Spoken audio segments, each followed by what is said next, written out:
የአባቶችን ልብ ወደ ልጆች፣ የልጆችን ልብ ወደ አባቶች መመለስ፣ በአባቶችና በልጆች መካከል ያለ ክፍተት በልብ መታረቅ ተሐድሶን ማምጣት፣ የቤተ ክርስቲያን ትክክለኛ ገጽታ፣ ግጭቶችን ማረም፣ ሙሽራውን መጠባበቅ፣ የተቀደሰና የታደሰ አእምሮ።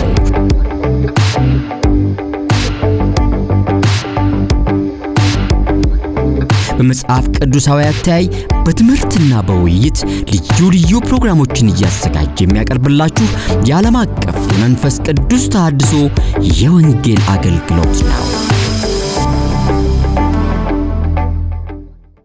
ሰላም የተወደዳችሁ የክርስቶስ ቤተሰቦች፣ ዛሬ ደግሞ እንደገና በትውልድ ክፍተት ዙሪያ ለመነጋገር ደግሞ ተገናኝተናል። ጊዜያችሁን ሰጣችሁ ደግሞ ይህን ፕሮግራም ስለምትከታተሉ ሁላችሁንም አስቀድሜ ጌታ ኢየሱስ ይባርካችሁ ማለት ፈልጋለሁ። በዚህም ክፍለ ጊዜ የመጀመሪያው ክፍለ ጊዜያችን ላይ የነበሩ የጌታ አገልጋዮች ናቸው ሐሳብ ለመስጠትና የሚሰማቸውን ነገር ለማካፈል የተገኙት ደግሜ ማስተዋወቅ ይኖርብኛል። አጠገቤ ወንድም የሺጥላ ብርሃኑ ከዓለም አቀፍ የመንፈስ ቅዱስ ተሐድሶ የወንጌል አገልግሎት የቦርድ አባል ናቸው። ወንድም ለገሰ ሌንጂሳ የዚህ የአገልግሎቱ መስራችና አሁን በመሪነት ወይም በስራ አስኪያጅነት እያገለገሉ ያሉ ወንድም ናቸው። ዘማሪ ንጉሴ ተክለ ማርያም ከአገልግሎቱ የአዳማ ቅርንጫፍ ጽሕፈት ቤት አስተባባሪ ናቸው። እንግዶቼ ጊዜያችሁን ሰጥታችሁ ደግሞ በዚህ ስቱዲዮ ስለተገኛችሁ በማመስገን መጀመር እፈልጋለሁ። እግዚአብሔር ይባርካችሁ፣ እግዚአብሔር ይስጥልን። ወደ ዛሬዎቹ ሐሳቦች ነው ደግሞ የምናልፈው። ለዛሬ የመጀመሪያ ጥያቄ አድርጌ የማነሳው የትውልድ ክፍተት መንስኤዎቹ ምንድን ናቸው? ይህ የትውልድ ክፍተት እንዴት ተፈጠረ በሚለው ሐሳብ ላይ የተለያዩ ነጥቦችን እያነሳችሁ ማብራራት ትችላላችሁ። እንደምታስታውሱት ባለፈው በነበረን የውይይት ክፍለ ጊዜ በዚህም ዘመን ባለች ቤተክርስቲያን ይህ የትውልድ ክፍተት አለ የሚልን ሐሳብ ጭምር አንስተን ነበርና እንዴት ሊፈጠር ቻለ፣ ከየት ነው ይህ የትውልድ ክፍተት የመጣው በሚለው ላይ ሐሳቦቻችሁን መሰንዘር ትችላላችሁና እስቲ የመጀመሪያውን እድል ለወንድም ለገሰ ሰጣለሁ፣ እሳቸው ይጀምራሉ። እሺ፣ በጣም አርቄ አመሰግናለሁ። የዚህ የትውልድ ክፍተት መንስኤው ርቀት ብዙም ሳንሄድ በቀላሉ ወደ መንፈሳዊና ወደ እምነቱ ክፍል በምንገባበት ሰዓት በዚሁ በኮሙኒዝም ዘመን በእንደዛ ጊዜ ነው። በዛን ጊዜ በዚሁ ጊዜ የነበረው ምንድነው? ቀደም ሲል ግብረ ገብ የሚባል ትምህርት ነበረ በኢትዮጵያ ደረጃ። እንግዲህ ያ ቀደም ሲል ግብረ ገብ ተብሎ ታናሽ ታላቁን ልጅ ቤተሰቡን ወላጁን ማክበር የነበረው በኢትዮጵያ ውስጥ በጣም ጥብቅና መጽሐፍ ቅዱሳዊ ህዝቡ መተዳደሪያው ነውና የህይወት መሪው ነው። ይሄ የኮሙኒዝም ማስተምሮ ልክ እንደመጣ ይሄንን ትምህርት ነው የመጀመሪያው ከኢትዮጵያ ላይ። ይሄ ከተመታ በኋላ እግዚአብሔር ወጂ የለም ወደምሎ ከተዞረ በኋላ እነዛ ቀደም ሲል የነበሩት በእኛ እድሜ ወይም ከኛ እድሜ በፊት ከነበሩት በስተቀር ይሄን ትምህርት የተማሩ ማንም ስለሌለ ለ17 ዓመት ድፍን እግዚአብሔር የሚባልና ያን የግብረ ገብ ትምህርት ሳይማር ነው ሌላኛው ትውልድ ያደገው። እንግዲህ ምን ያክል ችግር እንደፈጠረ እንመለከታለን። ሲጀመር ቀደም ሲል የነበረው ቤተ እምነቶች ትልቁ የመከባበር ነገር ከዛ ከግብረ ገብ ጋር አንድ ጋር የተያያዘ እግዚአብሔርን የሚያውቅ የሚፈራ ትውልድ ነበር። ራሱ በአማኝነት ሳይፈረጅ በመጽሐፍ ቅዱስ አማኝነት ብቻ ተለይቶ ሳይኖር በእምነቱ ይሄ ትምህርት ስላለ በኢትዮጵያዊነቱ ይሄ ትምህርት ስላለ ህዝብ ይከባበራል። ታላቅ ሰው ቆሞ ታናሽ አይቀመጥም በምንም አይነት። ያ ሞራል ዛሬም አለ፣ ቅሬታው አለ። ይሁን እንጂ አብዛኛውን ጊዜ ይሄ ክፍተት ልዩነቱ የመጣ ከዛን ጊዜ ጀምሮ ነው። ምን ብሎ ያስባል ትንሹ ሰው ወይም ደግሞ ታናሽ የሆነ ሰው? በቤተ እምነት ደረጃ እኮ ብንመለከት እኔም በክርስቶስ ያው ነኝ ይላል። ከመሪው ጋር ራሱን ያስተካክላል፣ ከአገልጋዩ ጋር ራሱን ያስተካክላል። ልዩነት እንዳለው እንኳን በጭራሽ ይሄ ነገር ዕውቀት የለም። ይሄ እንግዲህ መሆኑ ምንድነው ያመጣ ማለት የትኛውም በተፈጥሮ በድርጅት ቢሆን በቤተ እምነት ደግሞ ራስ የሚሆነው ራሱ ክርስቶስ ነው፣ እግዚአብሔር ነው። በቤተ እምነት ያ ቀጥሎ እየተቀመጠ የተሾመ ሹመኛ በህዝቡ ፊት ከእግዚአብሔር ቀጥሎ ነው መታየት ያለበት። ይሄ ስዕል ነው የነበረው ቀደም ሲል። ዛሬ ያ ምስል ጠፍቷል። ስለዚህ ሁሉም እኔ አውቃለሁ፣ ሁሉም እኔ ከእንትና አላንስም የሚል አይነት ነገር ይሄ ነገር ከመጉላቱ የተነሳ መጽሐፍ ቅዱስ ስላነበቡ መሪዎቻቸውን የሚርቅ ትውልድ መጽሐፍ ቅዱስ በእጃቸው አይቶ ስላዩና ስላነበቡ ራሳቸውን ችሎ ስለሰበኩ ቀደምቶችን መናቅ ያ እርሾ ነው ወደዚህ ይመጣ። ስለዚህ በአሁኑ ሰዓት ምንድነው እያየን ያለነው? ኃላፊነት አይታወቅም። ኃላፊነት ተደብቋል። እግዚአብሔር ፊተኛ የሆነው የአንድ ቦታ መሪ ካደረገው ያ ሰው በእግዚአብሔር አይን ይታያል፣ በእግዚአብሔር ህሉና ይታመንና እንደ እግዚአብሔር ስርዓት ያ መሪ ያ ስፍራ ላይ ያልተቀመጠ ሰው ታናሽ የተማረ አልተማረ የፈለገ ይሁን የማንም ዘር ጎሳ ይሁን የተመረጠ ሰው ነውና እንደ እግዚአብሔር ሰው እንገዛለታለን። ይሄ ሐሳብ የተፋቀው ይሄ ሐሳብ የተመታው በዛ በኮሙኒዝሙ ጊዜ ነው። ሲቀጥል ወደዚህ ስንቀርብ ደግሞ በአሁን ሰዓት የምንመለከተው ነገር ምንድነው? ቴክኖሎጂ አብዛኛውን ጊዜ እየነፈሰብን ያለ ነገር ምንድነው? የእግዚአብሔርን አለመኖር የሚገልጹ ገላጮች ናቸው። በልጆቻችን ሞባይል ውስጥ ይገባሉ። ራስን ትችላለህ አንተ ለራስህ በቂ ነህ የሚል ይሄ ማለት አገራችን የነበራትን እሴት እየገደለ ነው ያለው። ይሄንን ስንል የወንጌላን አብያተ ክርስቲያናት እምነቱን ክፍል ብቻ እየከለልን ሳይሆን ይሄ ጉዳይ አገርንም ትውልድንም እያንዳንዱን ኢትዮጵያዊ የሚጎዳ እሴታችንን ያደቀቀብን ነገር ነውና እንግዲህ መቼ ነው ከተባለ ተያያዥነቱ ከኮሙኒዝም እንደው ባጭሩ እኔ መነሻ አድርጌ የምወስደው በዛ በዚጉ ዘመን የተፈጠረ ተጽዕኖ ማለት ነው። አመሰግናለሁ። መልካም፣ እኔም አመሰግናለሁ። ሰፋ አድርገው ነው ያዩትና በመንፈሳዊ አጥር ውስጥ ብቻም አይደለም እንደ ሀገርም የተነሳ ነገር አለ። ከዛ ውጪ እንደ ዓለምም ይብን ማለትም እንችላለንና ሐሳቡን በትክክል ይዞ ከሆነ ሁለት መሰረታዊ ነገሮችን ነው ወንድም ለገሰ ያነሱት። አንደኛው የዚህ ኮሙኒዝም የሚባለው የፖለቲካ ስርዓት የፈጠረው ክፍተት አለ፣ ያመጣው ነገር አለ ብለዋል። ሁለተኛው ደግሞ ከቴክኖሎጂ እንግዲህ በትክክል ሐሳቦትን አግኝቸው ከሆነ ከዚህ ከግሎባላይዜሽን ጋር ወይም የሉላዊነት ከምንለው ነገር ጋርም ይገናኛልና ከሌሎች የዓለም ክፍሎች በቴክኖሎጂ ሳቢያ በቀላሉ ወደ ሀገራችን የሚገቡ ነገሮች አዲሱ ትውልድ ወይም ወጣቱ ትውልድ የቀደመውን ነገር እንዲጥል እንዲተውና ቴክኖሎጂ ባመጣቸው ጠቃሚ ነገሮች አሉ። ቴክኖሎጂ እናውቃለን፣ ግን የጎንዮሽ ደግሞ አሉታዊ የሆኑ ተጽዕኖዎችም ስላሉ እነዛም ነገሮች እንዳንድ መንስኤ ሊታዩ ይችላሉ የሚል ሐሳብ ነው የተነሳው። እስቲ ወንድሜ ሽጥላ እዚህ ላይ ደግሞ የሚያክሉት ነገር ካለ። እሺ፣ አመሰግናለሁ። እንግዲህ የትውልድ ክፍተት ሲፈጠር ባለፈው ለመጥቀስ እንደተሞከረው የማንነት ቀውስ ይገጥማል። የማንነት ቀውስ ማለት ምን ማለት ነው ስንል ሰው የራሱን መልካም የሆኑ እሴቶችን ጭምር ሳያውቃቸውና ሳያስቀጥላቸው ይቀራል።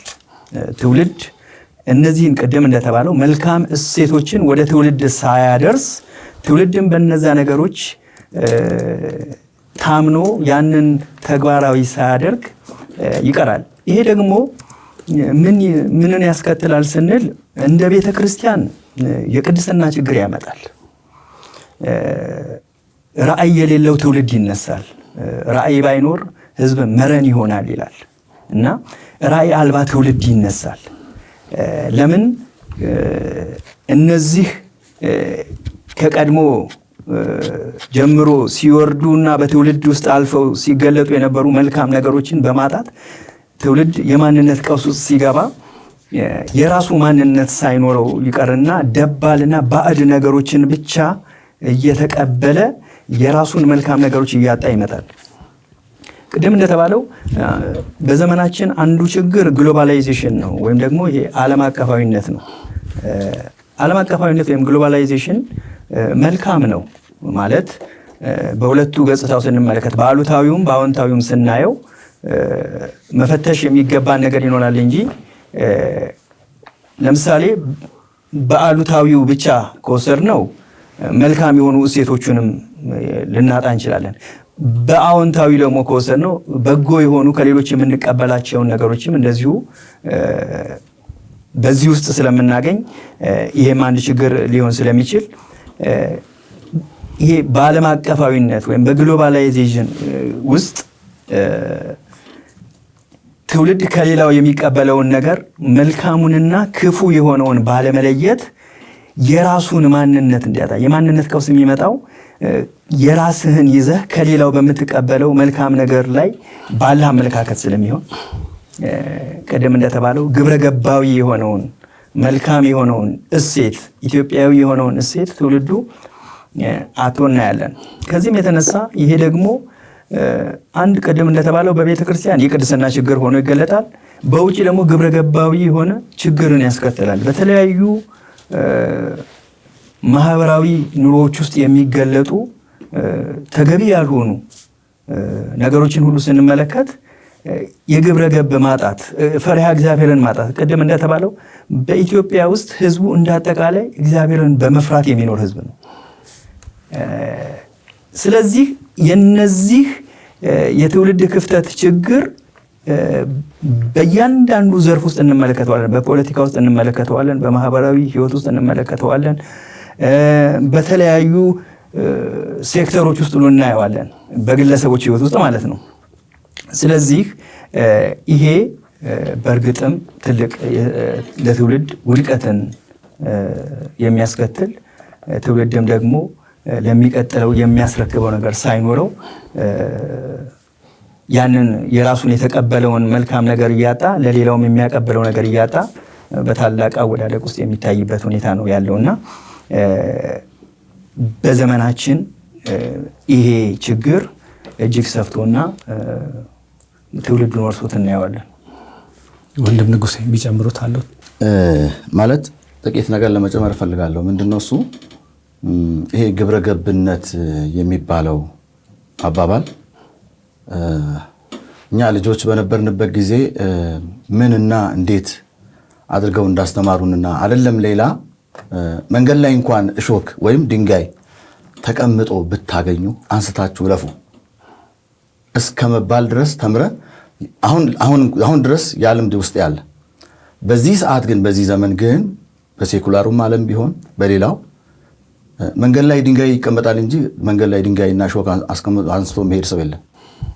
ይሄም አንድ የግብረ ገብነት ማጣት ነው። ቅድም ወንድም ለጌ ሲለው ነበርና አብዮቱ ያመጣብን ጣጣና ችግር ነው ሶሻሊስት የሚባለው ነገር እና እግዚአብሔር ደግሞ ከዛ አሳርፎን አሁን ወደ መልካም ነገር ወደ መንፈሳዊነት እየመጣን ያለንበት ጊዜ ነው።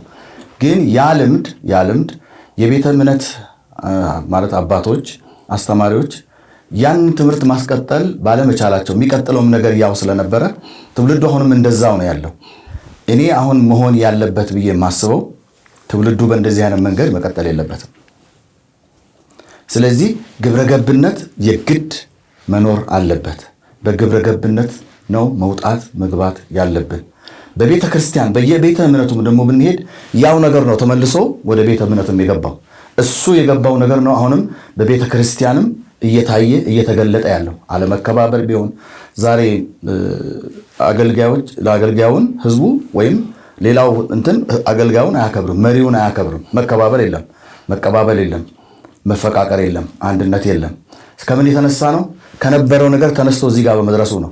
ይሄንን ግን እግዚአብሔር ካላነሳው በስተቀረ ይሄ ነገር ሊሆን የሚችል አይመስለኝም። አሁን ግን እግዚአብሔር ሊያነሳው እንወዳለን።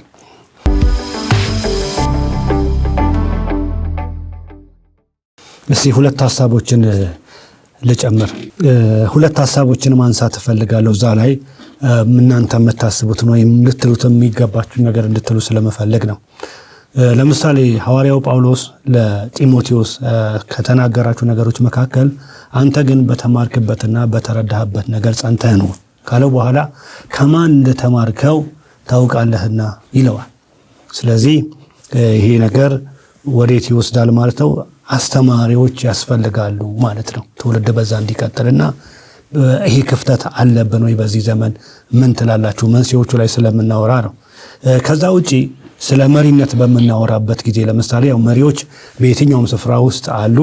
ቤተ ክርስቲያን ውስጥም መሪዎች አሉ አሏት ቤተ ክርስቲያን መሪዎችና የመሪነት ትልቁ ስኬት እኔ የማስበው ማምነው የመሪነት ትልቁ ስኬት ተተኪ መሪዎችን ማፍራት ወደ ትውልድ የሚያልፉ በዘመናቸው መሪነትን እኔ የማየው እንደ ዱላ ቅብብል ነው። የዱላ ቅብብል ሩጫ ላይ የሚሮጡ ሰዎች የተመደበላቸው የተወሰነላቸው ርቀት አለ። እያንዳንዱ ሰው የተመደበለትን ያንን ርቀት በትክክል ሮጦ ለሚቀጥለው ማድረስ ነው እና ምናልባት ከዚህ ጋር ሊገናኝ ይችላል ወይ የመሪዎች እንደሚገባ ለመምራት። ለምሳሌ መሳፍንት ላይ የእግዚአብሔር ቃል እንደዚህ ይላል፣ መሪዎች ስለመሩ ሕዝቡም ነፍሳቸውን ስለሰጡ ተከናወነላቸው ይላል። ስለዚህ የሚመሩ መሪዎች እጅ የሚሰጡ ደግሞ ምእመናን እጅ የሚሰጡ አማኞች ያሉባት ቤተ ክርስቲያን ውስጥ እንዲህ አይነት ነገር ሊፈጠር አይችልም የሚልም ሐሳብ ደግሞ አለኝና እስቲ እዚህ ላይ ምንድን ነው የምትሉት እናንተ? በጣም አመሰግናለሁ። ትክክለኛ መነሳት ያለበትን ነው መንስኤው ላይ ነው እያልን ያለ ነው እና አንዱ አሁን በጥያቄ መልክ አንተ ያስቀመጥከው ነው መንስኤ ትልቁ። ሁሉ መነሻ አለው፣ አድራሻ አለው። ሁሉ ትውልድ አለው፣ አባት አለው። ይሄ የአባትነት መንፈሳዊ አባትነትና የልጅነት መላቀቅ ራሱ አንዱ ትልቁ የክፍተቱን ጉዳይ አባባሰበት ጉዳይ ምንድን ነው? የቱ ጋር ተላቀቀ? በአስተምሮቱ ቦታ ላይ አባት ሆኖ አልተገለጠም። እስከ ሞት ድረስ የታመንኩን ብሎ ስለ መጽሐፍ ቅዱስ ያንን የተቀበሉት ምንም ዋጋ ቢከፍሉ የቀደሙ አባቶች ይህን ነገር አላመቻቹ። ተተኪዎች ቦታ አልያዙ።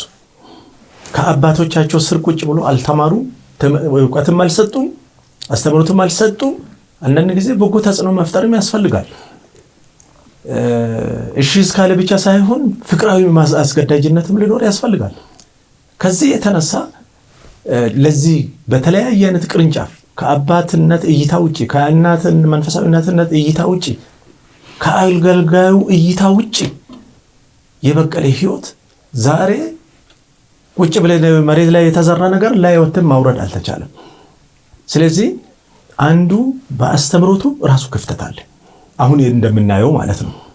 የቀደመ ወንጌል አስተምሮ ምን ይመስላል፣ አሁን ደግሞ ከ30 ዓመት ወዲህ ምን ይመስላል የሚለው ነገር ይሄ ራሱን የቻለ የሚያሳይና ለትውልድ ክፍተት ማባባሻ ሆኗል። ሁለት ጎንዮሽ ነው የምንመለከተው በዚህ በአስተምሮቱ ዙሪያ ላይ። ሌላኛው አካል ሰርቶ ራሱ ይሄ ነው እውነት የሚል ኃይል አለ። የወንጌልን ኃይል በመደበቅ የወንጌልን ጉልበት በመደበቅ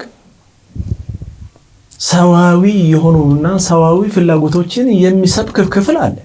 ያ ነገር አሁን ሰፊ ስፍራ አለው። ሰውም የሚሰማ ይሄን ነው ምድራዊ ስለሆነ። ቀደም ሲል ከክርስቶስ አገልግሎት ጋር እግር በእግር ተከትለን እንሂድ የሚለው ሐሳብ እሱ ነገር ተመቷል፣ ቤት ውስጥ ቀርቷል፣ ውስን ህብረተሰብ ውስጥ ነው ያለ። ስለዚህ እንግዲህ የትውልዱ የግንኙነት መላቀቅ ራሱ ለዚህ ነገር ትልቅ ሰለባ ነውና በእውቀት በመንፈሳዊ እውቀት ደርጅቶ ስፍራ ለመያዝ ተተኪ ያለማኖር ካስከተሉት መንስኤዎች መካከል እንደዋነኛው ቢቆጠር በጣም አስፈላጊ ነው እላለሁ። አመሰግናለሁ። እኔም ወደሚቀጥለው ሐሳብ እስቲ እንሂድ፣ ሰዓታችንንም እንድንጠቀምና ይሄ የትውልድ ክፍተት መኖር ቤተ ክርስቲያን ላይ ያስከተለው ጉዳት ምንድነው? አንዳንዶቹን አንስታችኋቸዋል፣ ግን እንደው በደንብ ሰፋ አድርገን እንድናየው ስላስፈለገ ነውና ምን አጣች ቤተ ክርስቲያን? ምንድነው ሉዝ ያደረገችው ነገር የትውልድ ክፍተት በመኖሩ ምክንያት የሚለው ላይ ደግሞ እስቲ ሐሳቦችን ብታከሉ። እሺ እንግዲህ ቤተ ክርስቲያን በዚህ ውስጥ ምን አጣች የሚለው የመጀመሪያ ደረጃ ያጣችው ትውልድን ነው። ትውልድን አጣለች። ከዛ በመቀጠል ደግሞ ብዙ የተሰጧትን መንፈሳዊ ጸጋዎችና ኃይልንም ጭምር እንዲሁ አጣለች። ለምሳሌ ክርስቶስ የሰራውን አንድነት በዘመናችን ማየት አልቻልንም። በአብዛኛው ክርስቶስ የሰራው አንድነት ተበላሽቷል። ክርስቶስ የሰራው አንድነት ምንድነው ስንል የክርስቶስ አካል የሆነችው ቤተክርስቲያን የተገለጠችበት በምሳሌነት በመጽሐፍ ቅዱስ ውስጥ ስንመለከት የክርስቶስ አካል እንደሆነች መጽሐፍ ቅዱስ ይነግረናል። እና በአካል ዓለም ውስጥ እያንዳንዱ ብልት ተገናዝቦና ተቀባብሎ ነው የሚሰራው፣ ተናቦ ነው የሚሰራው። በዘመናችን ግን በቤተ ክርስቲያን ውስጥ የክርስቶስ አካል በሆነችው ቤተ ክርስቲያን ውስጥ እያንዳንዱ እንደ ብልት በተሰጠው ጸጋም ይሁን በተሰጠው ስጦታ ከሌላኛው ብልት ከሆነው ወገን ጋራ ተገናዝቦ ተቀባብሎ ተከባብሮ የመስራትን ነገር አንመለከትም። ስለዚህ ይሄ ትልቁ የትውልድ ክፍተት ያመጣው ውድቀት ነው። ቤተክርስቲያን ያጣችው ትልቅ ነገር ነው። ቀደም እንደተባለው አንዱ አንዱን ባለመቀበል፣ አንዱ አንዱን ባለማክበር፣ አንዱ እስከማያስፈልገው ድረስ እስከማሰብ የደረሰበት ዘመን ስለሆነ ይሄ በሙሉነት ቤተክርስቲያን የክርስቶስ የሰራውን አንድነት ወይም የክርስቶስ የአካል ክፍል መገለጫ የሆነውን ነገር እንዳጣች ያሳያል። ከዚህ ጋር ተያይዞ የጸጋ ስጦታዎችን አላግባብ የመጠቀምን ሁኔታ በዘመናችን እናያለን። ቤተክርስቲያን ውስጥ የጸጋ ስጦታዎች አካሉን ለማነጽ እንደተሰጡ መጽሐፍ ቅዱስ ይነግረናል። የክርስቶስ አካል የሆነችውን ቤተክርስቲያን ለማነጽ ነው የጸጋ ስጦታዎች የተሰጡት።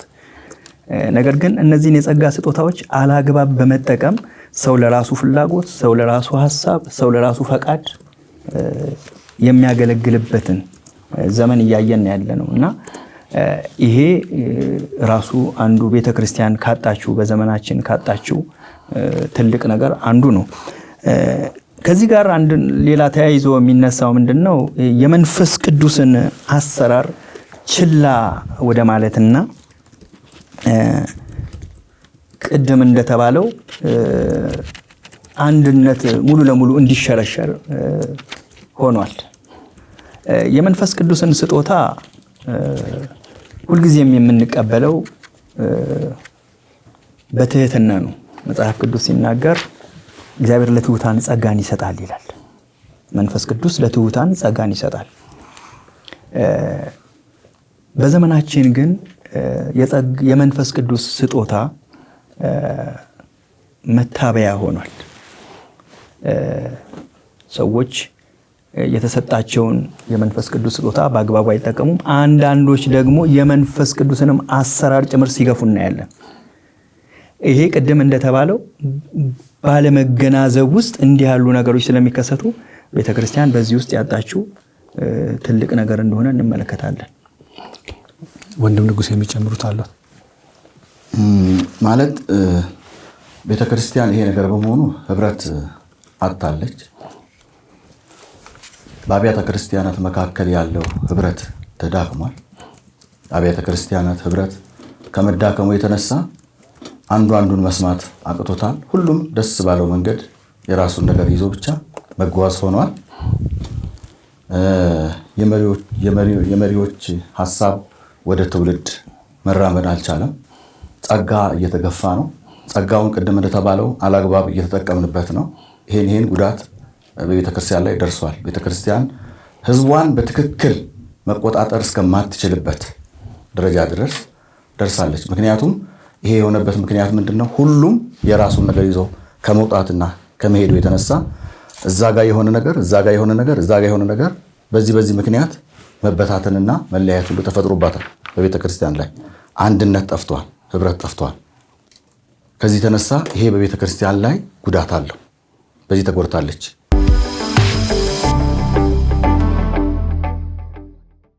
ታዲያ ይህንን የትውልድ ክፍተት ችግር ለመቅረፍ ምንድነው መደረግ ያለበት የሚለውን ሐሳብ ደግሞ በቀሩን ጥቂት ደቂቃዎች ውስጥ ደግሞ እናነሳለንና እስቲ ምን መደረግ አለበት ትላላችሁ? ምንድነው እንደ መፍትሄ የምታስቀምጡት?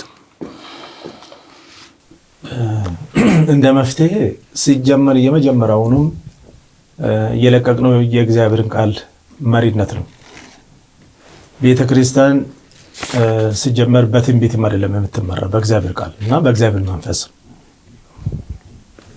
ያንን የለቀቅነውን ወደ ለቀቅንበት መመለስ አለብን። ወደ እግዚአብሔር መንፈስ አሰራር፣ ወደ እግዚአብሔር ቃል እውቀትና በእግዚአብሔር ቃል ወደ መመራት መመለስ ነው ያለብን።